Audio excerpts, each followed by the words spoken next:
Good morning children. बेटा आज आप सभी के लिए एक नया चैप्टर शुरू कर रहे हैं और ये होगी एक पोएम। तो ये फर्स्ट पोएम है आपके सिलेबस के अंदर प्लस टू में। इसको आज हम शुरू कर रहे हैं। माई मदर एट 66, यानी कि मेरी माँ 66 यानी 66 वर्ष की उम्र में।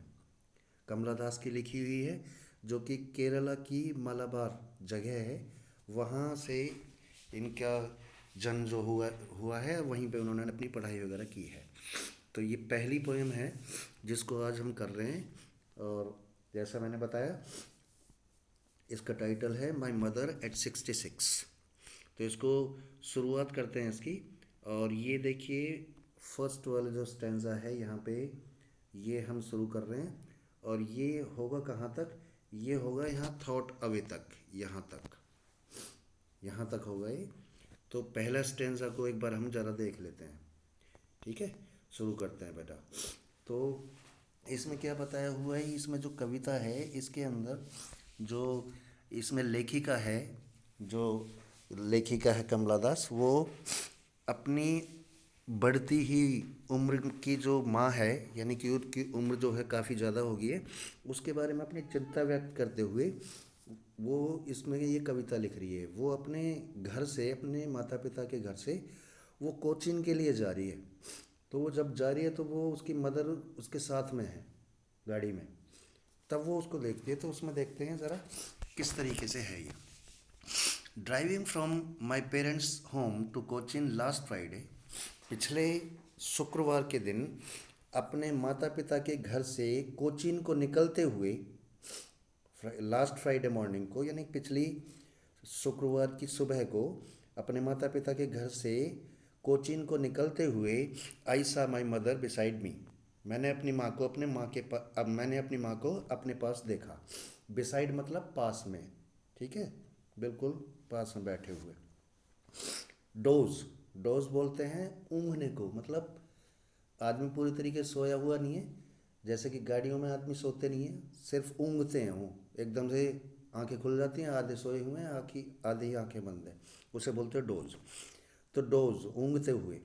ओपन माउथ, मुंह जो है वो खुला हुआ है। जैसे आमतौर पे हम लोग सोते हैं तो आपने देखा होगा मुंह जो है वो खुल जाया करता है, क्योंकि अनकॉन्शियस हो जाते हैं हम, हल्की सी बेहोशी में होते हैं इसलिए। Her face ashen like that of a corps.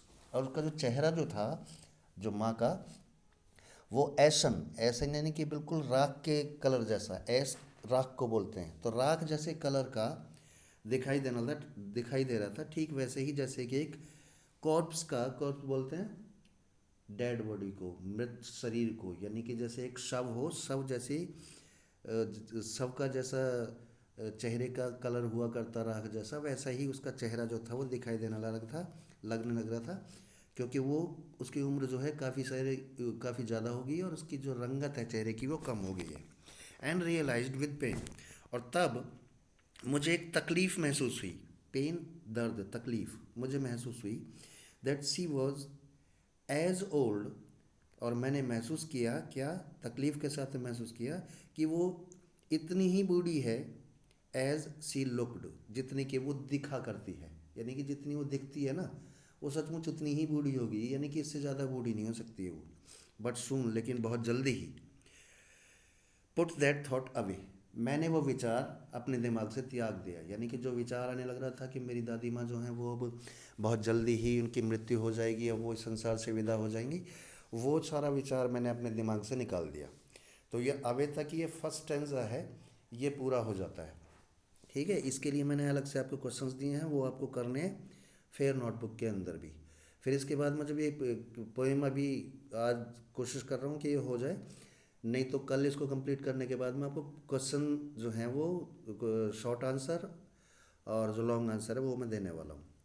Okay बेटा, अब दूसरे वाले स्टेंजा पे आ जाते हैं। दूसरा स्टेंजा क्या है? एंड से शुरू होगा। And looked out at young trees sprinting.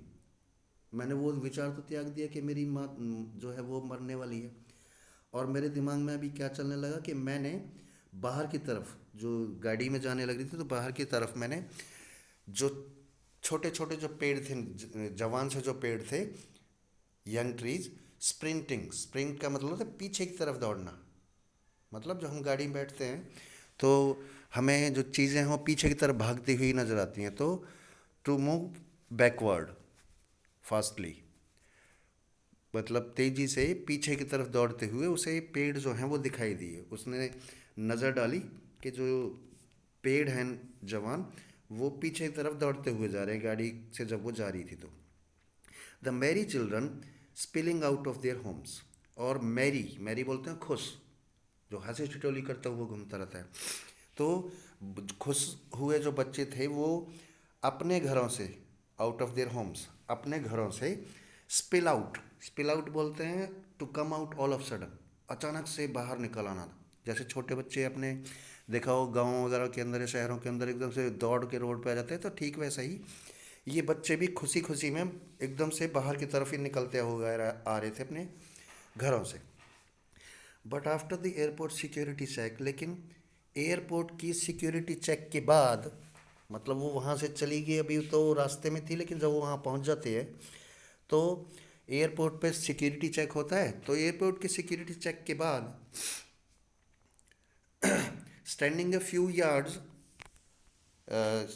Away, standing a few yards away, देखिए अवे अगले पेज पे, अवे कुछ यार्ड बोलते हैं कदमों को, गज जिन्हें बोलते हैं हम, कुछ गज की दूरी पे खड़े होते हुए आई looked at her, I looked again at हर, मैंने उसकी तरफ दोबारा से देखा। मतलब पहले तो गाड़ी में थी तब वो देखती आ रही थी और तब उसे तकलीफ महसूस हो रही थी देख करके, लेकिन अब उसने दोबारा से देखा जब ये एयरपोर्ट की सिक्योरिटी चेक हो गया तो दूर से खड़ी हुई देखती है। तो जब वो देख रही है तो उसका चेहरा कैसे लग रहा है, वैन, वैन मतलब, वैन होता है असल में कलरलेस, जिसकी चेहरे की रंगत जो है वो गायब हो जाएगी। यानी कि कब रंगत गायब होती है, जब आदमी बीमार पड़ने लगता है, तो बीमार जैसा चेहरा जो था वो दिखाई देने लग रहा था, पेल और पीला पड़ा हुआ नज़र आ रहा था, ये भी बीमारी की निशानी होती है। तो मैंने चेहरे को उसकी को देखा जो कि कलरलेस था और साथ में ही वो पीला पड़ा हुआ नज़र आ रहा था, बीमार सी माँ जो थी वो दिखने लग रही थी। तो पेल तक ये सेकंड स्टेंजा है, इसको आपको देखना है, रीड करना है, और इसके क्वेश्चंस मैंने सेकंड स्टेंजा के जो हैं वो भी दे रखे हैं। तो ये पेल तक है, I looked at her, I looked again at her, wan and pale. तो पेल तक ये आपका थर्ड स्टेंजा है। अब तीसरा जो स्टेंजा है इसको भी कर लेते हैं, ये पोएम जो है ये पूरी हो जाएगी। एज, मैंने उसके चेहरे को पीला पड़ा हुआ देखा, कैसे, कैसा लग रहा था वो, कंपैरिजन कर रही है वो, क्या कंपैरिजन कर रही है किससे, as a late winter's move, देर जो सर्दियां होती हैं, देर से मतलब बहुत, जब खत्म होने वाली होती हैं उस समय के जो चांद हुआ करता है सर्दियों का, उनका जो चांद हुआ करता है वो जैसा पीला दिखाई देता है। And felt that old familiar एक, और तब मैंने महसूस किया, फील की सेकंड फॉर्म इस्तेमाल की है, पेल, फेल्ट, तो मैंने महसूस किया दैट ओल्ड फैमिलियर एक, फैमिलियर मतलब चिर परिचित, जिसकी जो, जिससे जानकारी हो, पहचानते हों जिसे, एक बोलते हैं तकलीफ़ को, दर्द को। और तब मैंने ठीक वही चिर परिचित तकलीफ़ या दर्द मैंने महसूस किया अपने दिल के अंदर, माई चाइल्डहुड फियर, कौन सा डर, कौन सा तकलीफ़, कौन सी तकलीफ़ महसूस हुई इसे, अपने बचपन वाला डर। बचपन के टाइम पे, बचपन में जब बच्चा होता है तो हमेशा उसे डर लगा रहता है, करीब कभी मेरे पापा या मेरी मम्मी मुझे छोड़ के ना चले जाएं, तो ऐसा ही डर उसके दिमाग में आ रहा है कि अब मेरी माँ मुझे छोड़ करके जाने वाली है और पता नहीं कब चली जाएगी। But all I sad was, लेकिन ये डर उसके दिमाग में था, तो उसने उससे कुछ नहीं कहा, कुछ ही शब्द उसके मुंह से निकले, वो क्या था, but all I sad was, और केवल मात्र मैं उनसे अगर कुछ कह पाई तो वो सिर्फ इतना था, सी यू अम्मा, सी यू सून अम्मा, अम्मा मैं आपको बहुत जल्दी ही मिलूँगी। हालांकि उसके दिमाग में अभी बहुत ज़्यादा संशय चल रहा है, बहुत ही ज़्यादा उसे चिंता चल रही है कि अगली बार जब मैं आऊँगी अपने माँ बाप से मिल, अपने यहाँ पे पेरेंट्स के घर पे, तो क्या माँ मुझे ज़िंदी मिलेगी। लेकिन वो इस डर को छुपा करके कुछ नहीं बोलती है, सिर्फ इतना ही बोलती है कि मैं अम्मा जल्दी ही आपको आकर के मिलूँगी, जबकि उसे कन्फ्यूज़न है कि मिलेगी या नहीं मिलेगी अम्मा उसे। All I did was smile and smile and smile. और जो कुछ मैं कर पाई सिर्फ इतना कि मैं मुस्कुराती रही और मुस्कुराती ही रही।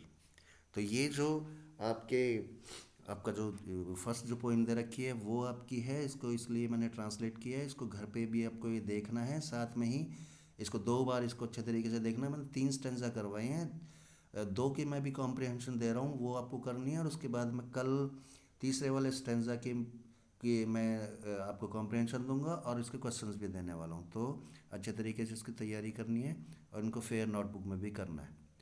ठीक है बेटा? Okay, have a very good day. Bye.